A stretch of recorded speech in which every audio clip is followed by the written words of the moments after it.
আওয়ামী লীগ প্রার্থী হাবিব হাসান বলেছেন, ভোট নিয়ে বরাবরের মতোই মিথ্যা অভিযোগ করছে বিএনপি। নির্বাচনে জয়ী হতে বহিরাগত কারো প্রয়োজন নেই বলেও মন্তব্য করেছেন তিনি।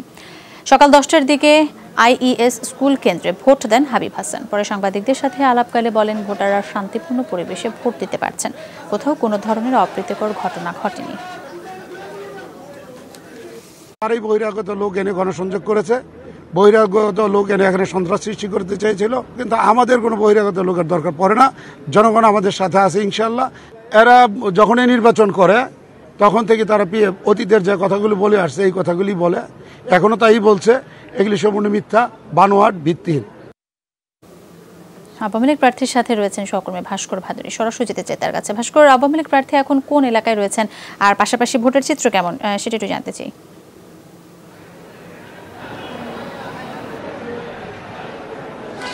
শালা, আওয়ামী লীগের যে প্রার্থী ঢাকা 18 উপনির্বাচনে তিনি তার ভোটাধিকার প্রয়োগ করার পরে কিন্তু ভোটের যে পরিবেশ, সেই পরিবেশে ঘুরতে দেখতে বেরিয়েছেন এবং কিছুক্ষণ আগে কিন্তু রাজধানীর আইইএস স্কুল অ্যান্ড কলেজ যে ভোট কেন্দ্র, সেই ভোট কেন্দ্রের প্রধান নির্বাচন commissioner K M Nurul Huda তিনি কিন্তু তার ভোটাধিকার প্রয়োগ করেছেন এবং ভোটাধিকার প্রয়োগ শেষে সাংবাদিকদের সাথে তিনি কিন্তু কথা বলেছেন, সাংবাদিকদের বিভিন্ন প্রশ্নের উত্তর দিয়েছেন। তার মাঝে আমি যদি বিশেষ কিছু বিষয় তুলে ধরি, শালা তিনি কিন্তু বলেছেন যে ভোট কেন্দ্রে ভোটারদের যে আসার, অর্থাৎ ভোটারদের উপস্থিতির বিষয়গুলোতে কিন্তু নির্বাচন কমিশনের কোনো দায় নেই।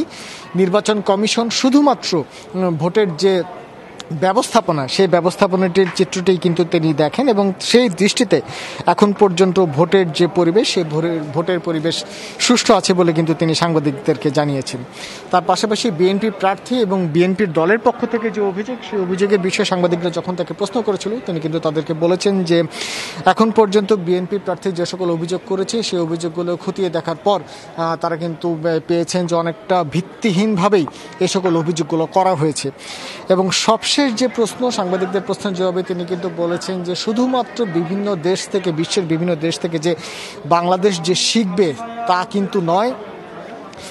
সেক্ষেত্রে সাম্প্রতিক সময়ে যে যুক্তরাষ্ট্রের যে নির্বাচন, সেই নির্বাচন ব্যবস্থা নিয়ে কথা হচ্ছিল এবং সেখানে তিনি কিন্তু সাংবাদিকদের প্রশ্নের উত্তরে তিনি কিন্তু বলেছেন যে সব সময় যে বাংলাদেশ অন্যদের কাছ থেকে শিখবে বিষয়টি কিন্তু তা নয়, কারণ যুক্তরাষ্ট্র গত 5 দিনেও তাদের নির্বাচনের ফলাফল ঘোষণা করতে পারেনি, অথচ বাংলাদেশের নির্বাচনের ক্ষেত্রে এমন বিষয় কিন্তু হয়নি।